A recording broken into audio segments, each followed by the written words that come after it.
What is going on, you guys? It is your boy Cyrus Obsidian here at Obsidian Games, here to bring you some more Yu-Gi-Oh content. So let us swing right on in.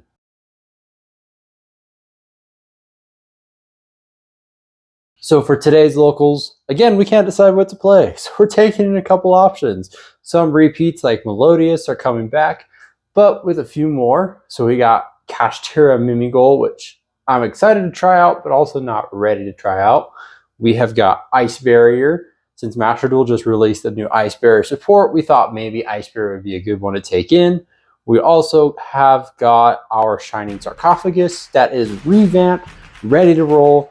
And then for our last option, we're sticking on theme with Yugi, and we are playing Exodia. Or maybe playing Exodia, because we're still missing a few cards. So let's head out to locals to see if we can finish Exodia or just play one of the other four options.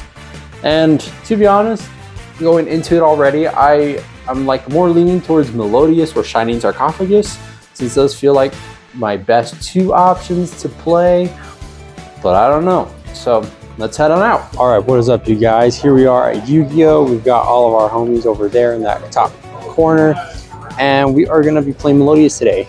I know in the intro we said we weren't gonna figure out what we were gonna play until we got here, and Melodious just felt like the right pick.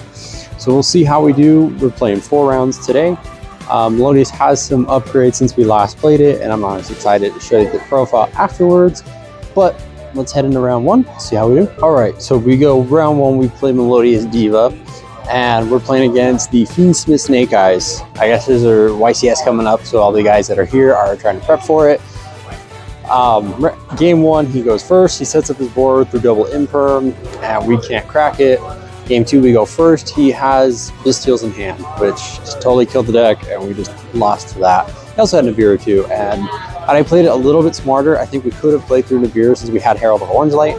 We only had 2 cards in hand, and we discarded for Bloom Harmonist, and we discarded one of the cards, which was another Herald of Orange Light, thinking that we were safe, and yeah, we weren't. So we ended up taking last game 1, but it is what it is. So I think my feeling was wrong on playing Melodious tonight, because everyone here is prepping for the YCS that's in Sacramento, and we play against Tenpai. Game 1, he makes me go first. We go first. We set up our board, breaks it with talents, breaks it with all the lovely board breakers Tenpai plays. We take game 1 loss. We go game 2. We set up Schuberta and Baka. I didn't record the game, so I don't remember. But I think it was Schuberta and Baka, or no, it was Schuberta and the Melodious Songstress, the one of that we play in the extract. And you know, it's to force battle damage. We got Cyclone set and D Barrier. So we go D Barrier. Since he cycloned my D Barrier, we go, all right, we'll just change it. Declare Synchros. He goes Pot of Prosperity. We ash it.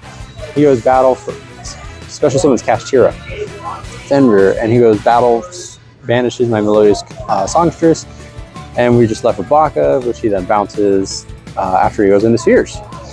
So yeah, but we don't worry because we've got first movement solo in hand off of the draw on Concerto.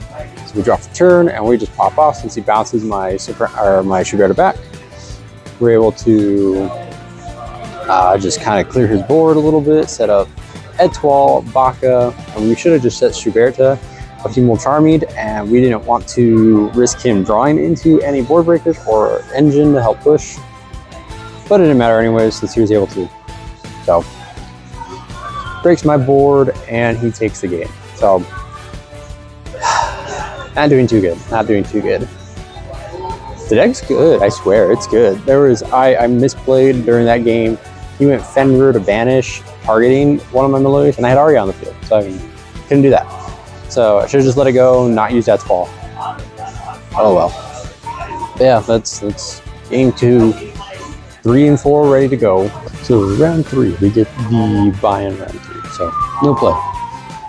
Round 4, we play against Uvel, so we're really just knocking out like every meta deck tonight.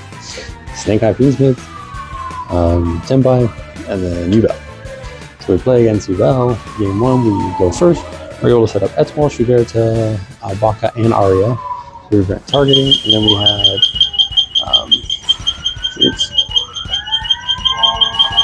I think we're going to go inside. As I was saying, we were able to set up a board. We had Herald in hand with a fairy this time.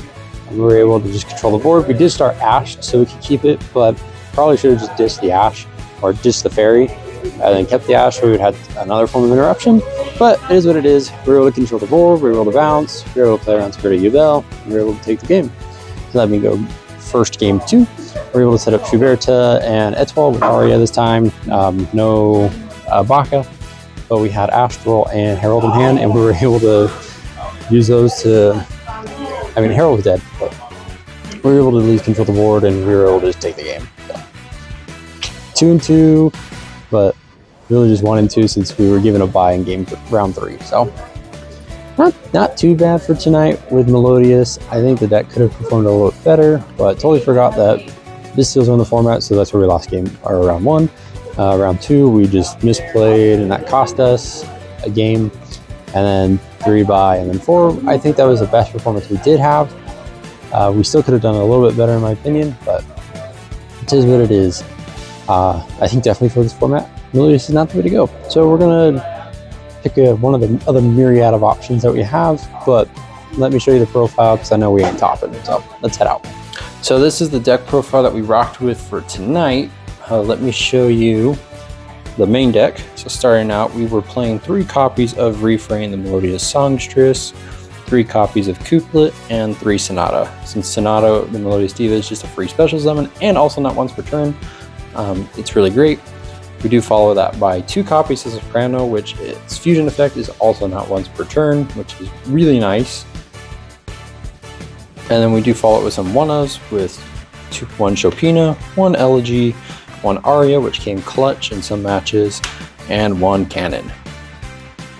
And then to fill up the rest of the Melodious lineup, we play 3 Ostinato, 3 first movement solos, and then 1 Concerto. So both Ostinato, first movement solo, and Refrain are all 1-card combos, which is really nice. Couplet is more of a 2-card combo, which also works out great. But this deck, like as a core, is really great. I love playing it pure because the rest of our hand is 18 hand traps, which can be anything to your discretion. You can also fill it with less hand traps for board breakers, whatever floats your boat. But for us, we went with 3 copies of Herald of the Orange Light, with 3 copies of Ash, 3 copies of Veiler, 3 copies of DD Crow, 3 Droll, and 3 Imperm.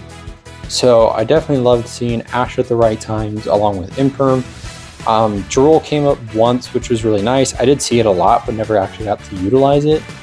Veilers, I never really saw, and Herald was an MVP had I played correctly. But when Herald did come up, it came up, which was really nice, especially in our Ubel matchup where we were able to Herald for Phantom, which was really nice. And like I said, this like 18 slots can totally be changed to whatever you need for your locals or whatever event you're going to. And then moving on to the extra deck, which I say these 2 cards right here, Etoile and Baka, you definitely need to play 2 and 3. That's definitely a mandatory in the pure. If you're not playing this pure, 2 and 1, but pure, definitely 3 and 2, just because you can recycle and you can constantly just make it, which is really nice. This card was a great card against Ubel and the Tenpai matchup. Tenpai player unfortunately did banish it with Fenrir, but Ubel matchup, oh man, this is really great because especially since we don't take damage, it was an interesting situation with the Ubel, but it was really good when it came up. And then Schuberta as well, playing 2 copies of that. This was also really nice, being able to be a live DD Crow, and especially when you pair it with Etoile, just being able to banish it, bring it back, banish another 3, was really great.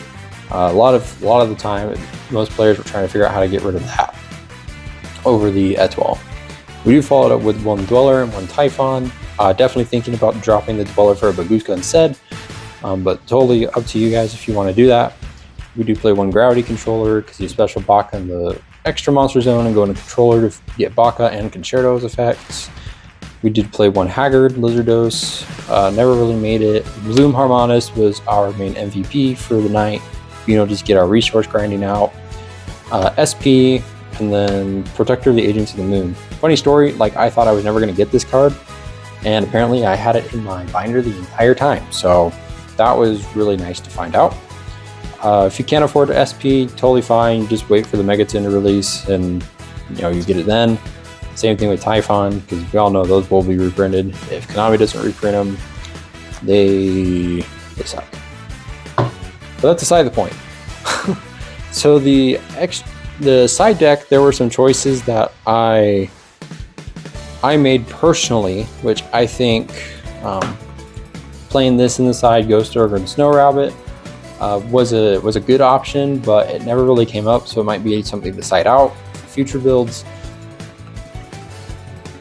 And then these next three are definitely ones that I think were mandatory and I want to actually put back in the build, into the main deck rather than siding it. Tan, Poly, and Called By.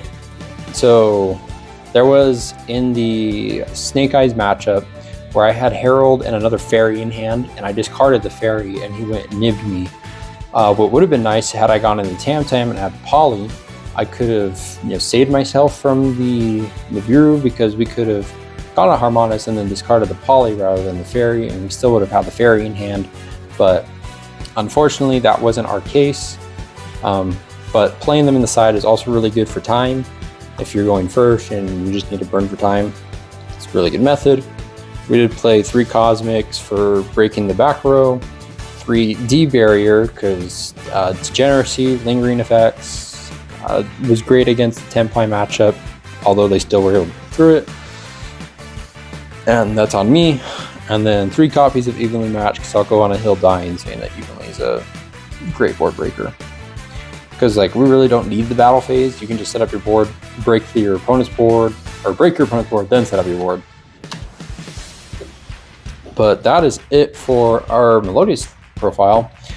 Honestly, I think the deck is really great when there aren't Bystials in the format. Since Bystials were in the format, we kind of just got screwed over by Bystials in game 1, and then round 2, that was our own folly. At round 4, we were able to learn from rounds 2 and round 1 and 2, and we were able to play a lot better. But we still have some room to grow playing this build. But that's it for this local diaries, you guys. Like, comment, subscribe. Let me know down in the comments below what you think of this deck, if you're picking it up, or what I should be playing next. We are thinking of playing Shining Sarcophagus or Exodia next for locals, and I am truly excited to be trying those out again, or at least Shining Sarcophagus again and Exodia for the first time. But we'll see if we can get our hands on those final cards. But without that, that's it for this. We'll pass it over to you.